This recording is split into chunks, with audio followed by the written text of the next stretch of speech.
James Hinchcliffe is one of the most popular race drivers on the IndyCar circuit, primarily because of his engaging personality and high profile on social media. Early in his racing career, he created a unique brand, Hinchtown, and through his business savvy, he developed that personal brand into a multitude of activities beyond auto racing. In May 2015, Hinchcliffe nearly lost his life in a serious accident at the Indianapolis Motor Speedway during qualifying for the Indianapolis 500. Only the quick thinking of track workers and immediate assistance from medical personnel saved his life. I knew I'd be physically able to drive a car again, but being able to drive it at 95% versus 100%, that's a big difference, and that's a very mental thing, and it wasn't going to be something I would be able to know until I got back into a race car. So for sure, that first test, there was a little bit of, anxiety, a little bit of apprehension, back in my mind, thinking, hey, am I going to be able to perform at the level I need to perform at? I knew I'd be able to get the car around the track. That's relatively easy in the grand scheme of things, but would I still be able to race against Scott Dixon's and Ryan Hunter-Reay's and Helio Castroneves? Is that the level I'll still be able to perform at? Only 9 months later, Hinchcliffe was back in his Schmidt-Peterson Motorsport Aero race car to challenge once again for the IndyCar Championship and reboot the popular Hinchtown brand.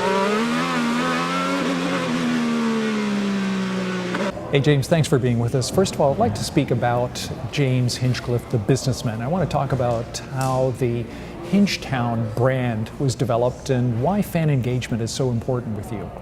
Well, for racing drivers, obviously our sport and our lives are so sponsor dependent, and Hinchtown was really born out of the necessity to stand out off the racetrack. There's a lot of good drivers out there. There's a lot of guys that can drive a race car well. So what makes you different?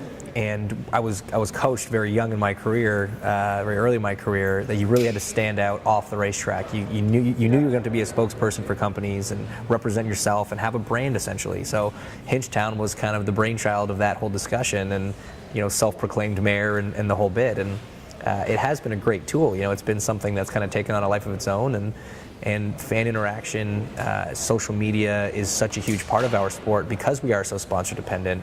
These are very valuable metrics for sponsors, what your social media reach is, and a great way to grow it is interacting and doing stuff different.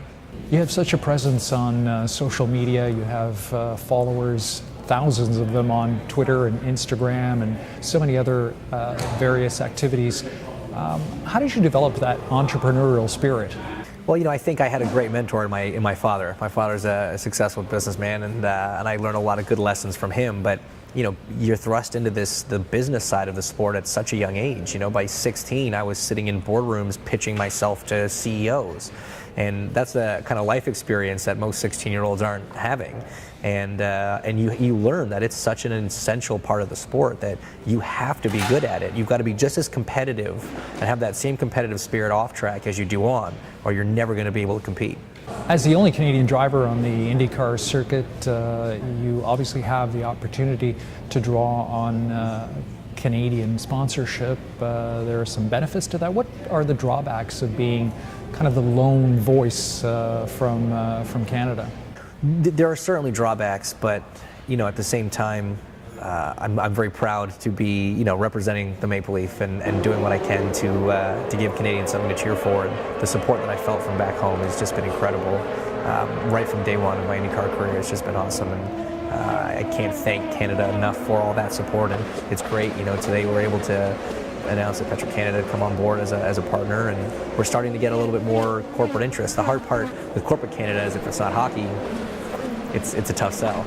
And so that's something that we've always kind of fought, but at the same time, for the size of our sport and being only having one race in Canada and one Canadian in it, the support that we have both from fans and companies, I think, is pretty impressive. I think auto racing's moving up on their list for sure. The model's changed for sponsorship in motorsports. It used to be about the sticker on the side of the car, brand awareness. When we had back in the heyday and viewership was different and attendance was different.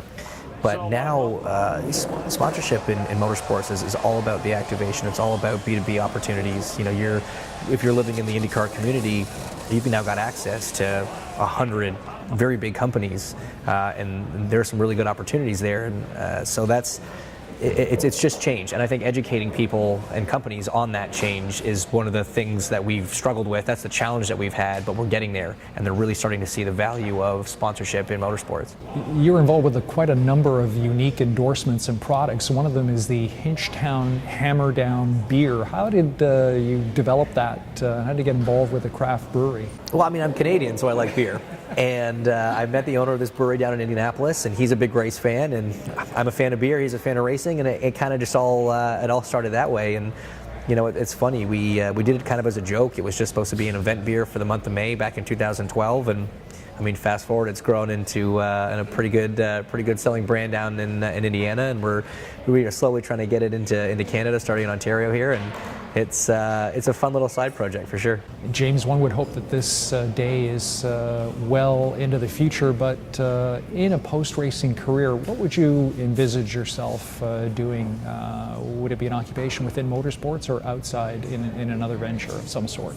It would be hard for me to picture myself doing something that's not at least loosely involved in racing. You know, it's my life. It always has been.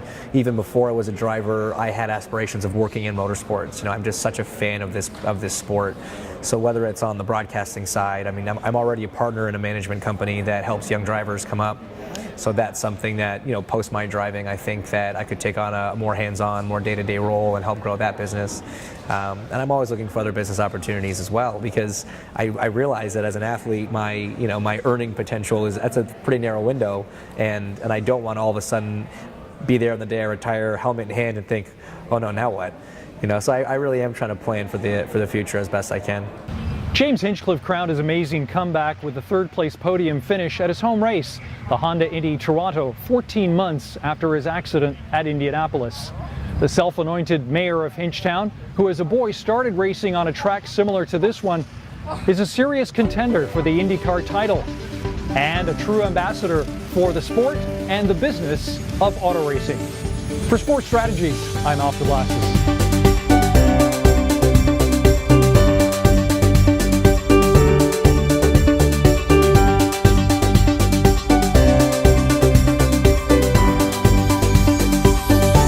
For access to all the episodes in this series, subscribe now to Sports Strategies.